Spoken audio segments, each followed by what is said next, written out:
Welcome to Ellie's Jewellery House. We'll show you how to make this lovely lilac and purple bracelet.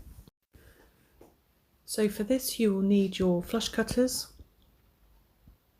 or side cutters, and you will also need your flat nose pliers and also some round nose pliers.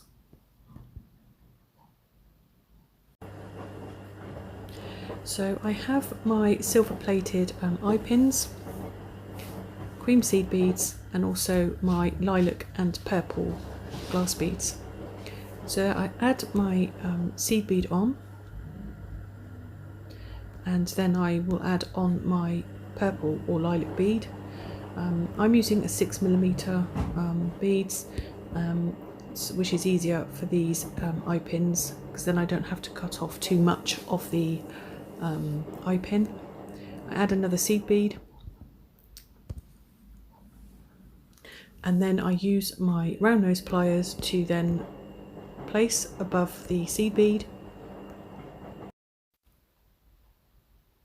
and then I use my finger just to push over the eye pin, and then I use my flush cutters to cut off some of the eye pin. I then use my round nose pliers, which I apply at the top. I hold the beads in place, and then I just literally turn, keeping hold of the beads, and make a loop.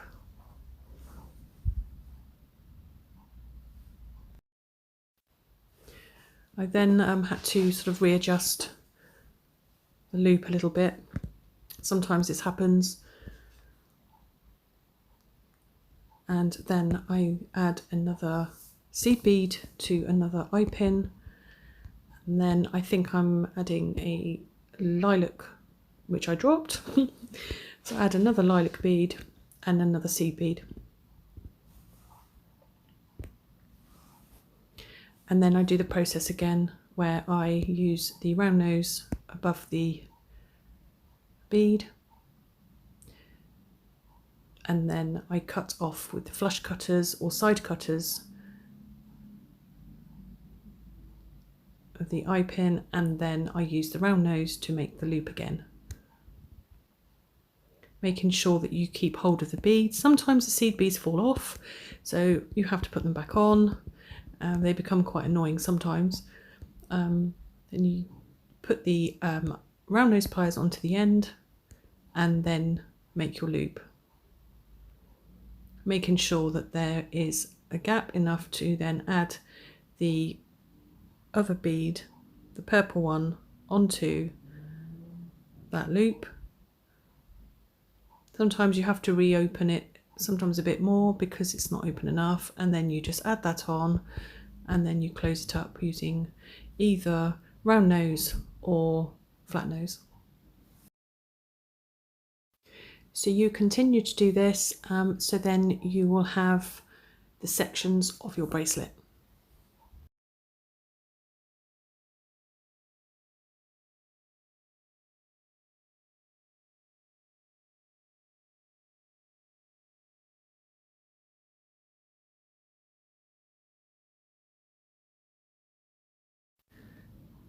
So I keep going with the same technique, looping the eye pins.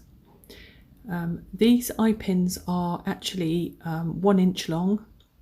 If you wanted to use bigger beads than 6mm, then you'll need probably a 1.5 or 2 inch eye pin, depending on how big the beads are for your bracelet. You can wire wrap the eye pins, but I haven't. I've just made a loop at the end, which is a very, very basic way of doing it, but still effective. As long as those gaps are closed, it will not fall apart. So this is getting there, now ready to add the clasp.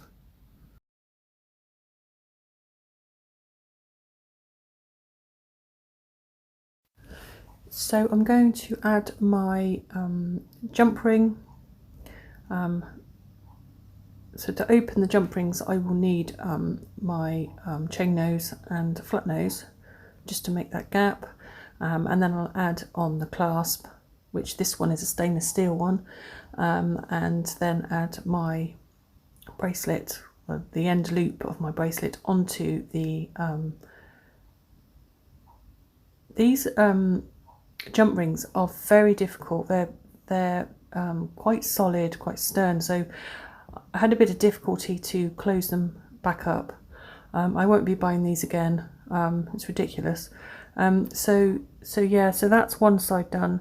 Then I have to open another one of those jump rings to put on the other side, so then I can use the clasp and link it, and then that will be the bracelet complete. I will probably be making another few of these for my website to sell, and so hopefully I won't buy these jump rings for that. I'll buy something a little bit more being able to open and close them better. I also use the chain nose at the end just to make sure that that gap is closed and there's no sharp parts of it sticking out. So that is the bracelet done. Put it together and it's done.